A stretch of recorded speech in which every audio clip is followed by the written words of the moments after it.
ओम शम शनैश्चराय नमः। मित्रों, कैसे हैं आप सब। आप सब पर शनिदेव अपनी कृपा जरूर करें। आज मैं आपके लिए लेकर आई हूँ शनिवार व्रत कथा। इस दिन शनि ग्रह की तुष्टि के लिए शनि की पूजा होती है। काला तिल, काला वस्त्र, तेल, उड़द शनि को बहुत प्रिय है, इसलिए इनके द्वारा शनि की पूजा होती है। शनि की दशा को दूर करने के लिए यह व्रत किया जाता है। शनि स्तोत्र का पाठ भी विशेष लाभदायक सिद्ध होता है। कथा इस प्रकार है। एक समय सूर्य, चंद्रमा, मंगल, बुध, बृहस्पति, शुक्र, शनि, राहु और केतु इन ग्रहों में आपस में झगड़ा हो गया कि हम सब में से बड़ा कौन है। सब अपने आप को बड़ा कहते थे। जब आपस में कोई निश्चय न हो सका तो सब के सब आपस में झगड़ते हुए इंद्रदेव के पास गए और कहने लगे कि आप सब देवताओं के राजा हो, इसलिए आप हमारा न्याय करके बतलाओ कि हम नवों ग्रहों में से सबसे बड़ा कौन है। राजा इंद्र इनका प्रश्न सुनकर घबरा गए और कहने लगे कि मुझ में यह सामर्थ्य नहीं है जो किसी को बड़ा या छोटा बतलाऊं। मैं अपने मुख से किसी को कुछ नहीं कह सकता हूँ। हाँ, एक उपाय हो सकता है। इस समय पृथ्वी पर राजा विक्रमादित्य दूसरों के दुखों का निवारण करने वाला है, इसलिए तुम सब मिलकर उन्हीं के पास जाओ, वही तुम्हारे दुखों का निवारण करेंगे। ऐसा वचन सुनकर सभी ग्रह देवता चलकर भूलोक में राजा विक्रमादित्य की सभा में जाकर उपस्थित हुए और अपना प्रश्न राजा के सामने रखा। राजा उनकी बात सुनकर बड़ी चिंता में पड़ गए कि मैं अपने मुख से किसको बड़ा और किसको छोटा बतलाऊं। जिसको छोटा बतलाऊंगा वही क्रोध करेगा। परंतु उनका झगड़ा निपटाने के लिए एक उपाय सोचा। उन्होंने सोना, चांदी, कांसा, पीतल, शीशा, रांगा, जस्ता, अभ्रक और लोहा नवों धातुओं के 9 आसन बनवाए। सब आसनों को क्रम से, जैसे सोना सबसे पहले और लोहा सबसे पीछे बिछाए गए। इसके पश्चात राजा ने सब ग्रहों से कहा कि आप सब अपने अपने सिंहासनों पर बैठिए। जिसका आसन सबसे आगे वह सबसे बड़े और जिसका आसन सबसे पीछे वह सबसे छोटा जानिए। क्योंकि लोहा सबसे पीछे था और वह शनिदेव का आसन था, इसलिए शनिदेव ने समझ लिया कि राजा ने मुझको सबसे छोटा बना दिया है। इस पर शनि को बड़ा क्रोध आया और कहा कि राजा, तू मेरे पराक्रम को नहीं जानता। सूर्य एक राशि पर 1 महीना, चंद्रमा 2.25 महीना 2 दिन, मंगल 1.5 महीना, बृहस्पति 13 महीने, बुध और शुक्र 1 महीने, परंतु मैं एक राशि पर 2.5 तथा 7.5 साल तक रहता हूँ। बड़े बड़े देवताओं को भी मैंने भीषण दुख दिया है। राजन सुनो, राम जी को 7.5 आई तो वनवास हो गया और रावण पर आई तो राम और लक्ष्मण ने सेना लेकर लंका पर चढ़ाई कर दी, रावण के कुल का नाश कर दिया। हे राजा, अब तुम सावधान रहना। राजा कहने लगा, जो कुछ भाग्य में होगा देखा जाएगा। उसके बाद अन्य ग्रह तो प्रसन्नता के साथ चले गए, परंतु शनिदेव बड़े क्रोध के साथ वहां से सिधारे। कुछ काल व्यतीत हो जाने पर जब राजा को 7.5 की दशा आई तो शनिदेव घोड़ों के सौदागर बनकर अनेक सुंदर घोड़ों के सहित राजा की राजधानी में आए। जब राजा ने सौदागर के आने की खबर सुनी तो अश्वपाल को अच्छे अच्छे घोड़े खरीदने की आज्ञा दी। अश्वपाल ऐसी अच्छी नस्ल के घोड़े देखकर और उनका मूल्य सुनकर चकित हो गया और तुरंत ही राजा को खबर दी। राजा उन घोड़ों को देखकर एक अच्छा सा घोड़ा चुनकर सवारी के लिए चढ़ा। राजा के घोड़े की पीठ पर चढ़ते ही घोड़ा जोर से भागा। घोड़ा बहुत दूर एक बड़े जंगल में जाकर राजा को छोड़कर अंतर्ध्यान हो गया। इसके बाद राजा अकेला जंगल में भटकता फिरता रहा। बहुत देर के पश्चात राजा ने भूख और प्यास से दुखी होकर भटकते भटकते एक ग्वाले को देखा। ग्वाला ने राजा को प्यास से व्याकुल देखकर पानी पिलाया। राजा की उंगली में एक अंगूठी थी। राजा ने उसे निकालकर प्रसन्नता के साथ ग्वाले को दे दी और शहर की ओर चल दिया। राजा शहर में पहुंचकर एक सेठ की दुकान पर जाकर बैठ गया और अपने आप को उज्जैन का रहने वाला तथा अपना नाम वीका बतलाया। सेठ ने उसको कुलीन मनुष्य समझकर जल आदि पिलाया। भाग्यवश उस दिन सेठ की दुकान पर बिक्री बहुत अधिक हुई। तब सेठ उसको भाग्यवान पुरुष समझकर भोजन कराने के लिए अपने साथ ले गया।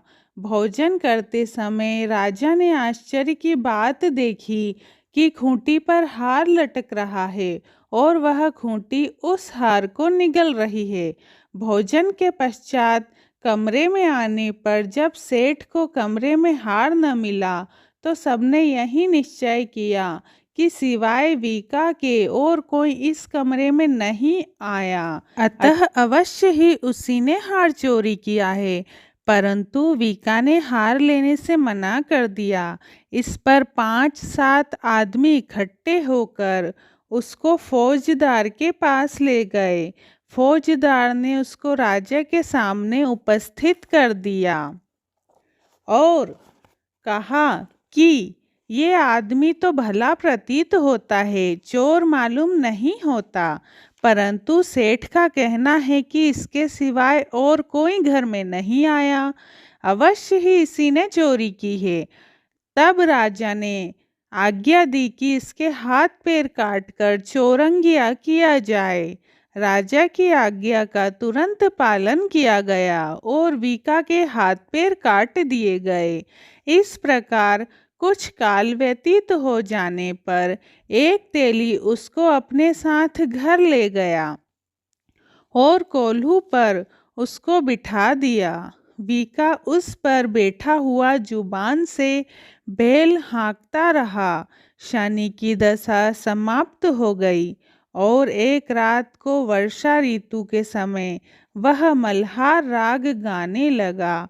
उसका गाना सुनकर उस शहर के राजा की कन्या उस राग पर मोहित हो गई और दासी को खबर लेने को भेजा कि शहर में कौन गा रहा है।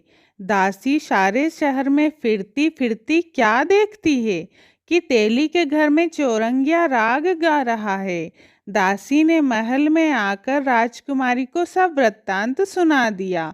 बस उसी क्षण राजकुमारी ने अपने मन में यह प्रण कर लिया कि चाहे कुछ भी हो मैं इस चौरंगिया से ही विवाह करूंगी। प्रातः काल होते ही जब दासी ने राजकुमारी को जगाना चाहा तो राजकुमारी अनशन व्रत लेकर पड़ी रहीं। तब दासी ने रानी के पास जाकर राजकुमारी के न उठने का वृत्तांत कहा। रानी ने तुरंत ही वहां पर आकर राजकुमारी को जगाया, उसके दुख का कारण पूछा तो राजकुमारी ने कहा कि माताजी, मैंने यह प्रण कर लिया है कि तेली के घर जो चौरंगिया है उसी के साथ मैं विवाह करूंगी। माताजी ने कहा, पगली, यह क्या बात कर रही है? तेरा विवाह किसी देश के राजा के साथ किया जाएगा। कन्या कहने लगी कि माताजी, मैं अपना प्रण कभी नहीं तोड़ूंगी। माता ने निश्चिंत होकर यह बात राजा को बताई। जब महाराज ने भी यह आकर समझाया कि मैं अभी देश देशांतर में अपने दूत भेजकर सुयोग्य, रूपवान एवं बड़े से बड़े गुणी राजकुमार के साथ तुम्हारा विवाह करूंगा, ऐसी बात तुमको कभी नहीं विचारनी चाहिए। कन्या ने कहा, पिताजी, मैं अपने प्राण त्याग दूंगी, परंतु दूसरे से विवाह नहीं करूंगी। इतना सुनकर राजा ने क्रोध से कहा, यदि तेरे भाग्य में ऐसा ही लिखा है तो जैसी तेरी इच्छा हो वैसा ही कर। राजा ने तेली को बुलाकर कहा कि तेरे घर में जो चौरंगिया है उसके साथ मैं अपनी कन्या का विवाह करना चाहता हूँ। तेली ने कहा कि यह कैसे हो सकता है, कहाँ आप हमारे राजा और कहाँ मैं एक नीच तेली। परंतु राजा ने कहा कि भाग्य के लिखो को कोई नहीं टाल सकता, अपने घर जाकर विवाह की तैयारी करो। राजा ने उसी समय तोरण और वंदन वार लगवाकर अपनी राजकुमारी का विवाह चौरंगिया बना विक्रमादित्य के साथ कर दिया। रात्रि को जब विक्रमादित्य और राजकुमारी महल में सोए तो आधी रात के समय शनिदेव ने विक्रमादित्य को स्वप्न दिया कि राजा, कहो मुझको छोटा बतलाकर तुमने कितना दुख उठाया। राजा ने क्षमा मांगी। शनिदेव ने प्रसन्न होकर विक्रमादित्य को हाथ पैर दिए।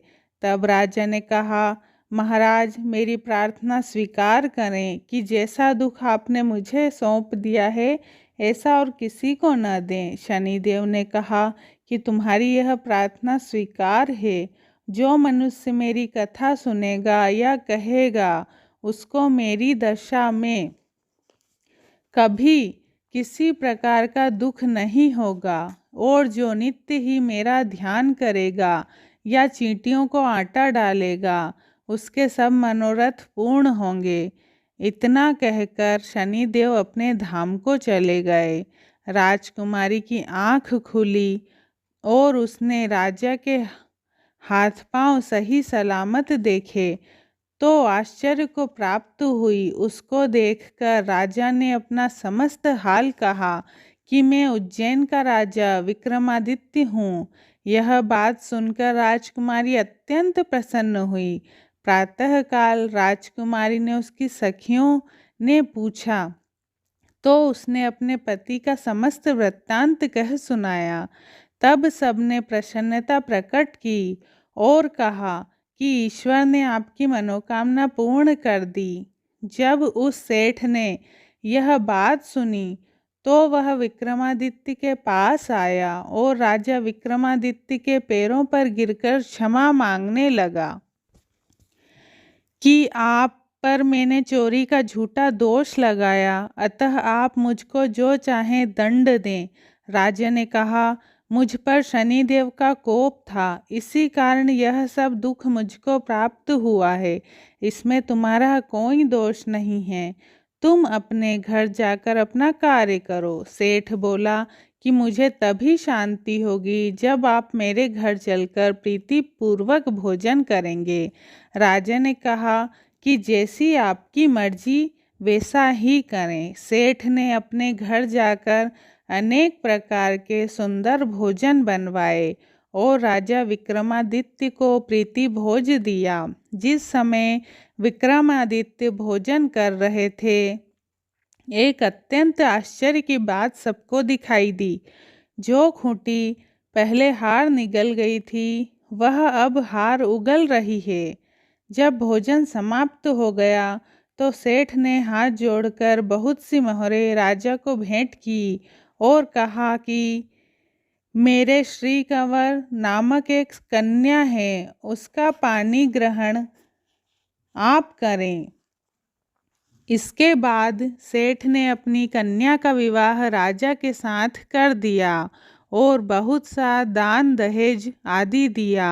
इस प्रकार कुछ दिनों तक वहाँ निवास करने के पश्चात विक्रमादित्य ने शहर के राजा से कहा कि अब मेरी उज्जैन जाने की इच्छा है।